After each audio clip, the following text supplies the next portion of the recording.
Hello guys, happy Holi সবাইকে। তো আজকে হোলি, আর আজকে চলে গেছিলাম জলপাইগুড়ি জেওয়াইএম মাঠে, যেখানে প্রত্যেক বছরই কিন্তু খুব সুন্দর করে বসন্ত উৎসব অ্যারেঞ্জ করা হয়। তো এখানে আমরা প্রত্যেক বছরই যাই। তো এবারও গিয়েছিলাম।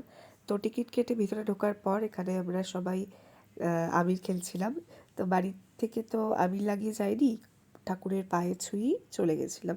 তো তারপরে এখানে সবাই আবির ছোঁয়ার পর একটু রুদ্রিক সোনাকেও আবির ছুঁয়ে দিলাম। তো তারপরে গিয়ে দেখলাম এখানে লাইভ পারফরমেন্স হচ্ছিল। তো লাইভ গান করছিল আর কি একজন।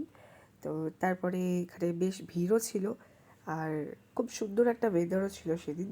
তো এখানে রুদ্রিক সোনা তো বড় মাঠ, ফাঁকা মাঠ পেয়ে তো প্রচণ্ড খুশি হয়ে গেছিলো।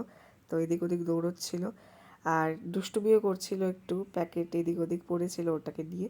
খুব সুন্দর গান চলছিল। তো পিপি আর পাপার মা ডান্স করছিল। তো মাঝখান থেকে তো মা চলে গেল, বাট ওরা দুজন কিন্তু ডান্সটা কন্টিনিউই করলো। তো আজকের ভিডিওটা এত দূরই ছিল। আজকে অনেক এনজয় করলাম। তো ভিডিওটি কেমন লাগলো অবশ্যই জানিও। ভিডিওটিতে একটা লাইক কমেন্ট করে দিও। তো আজকের জন্য এতটুকুনি, বাই।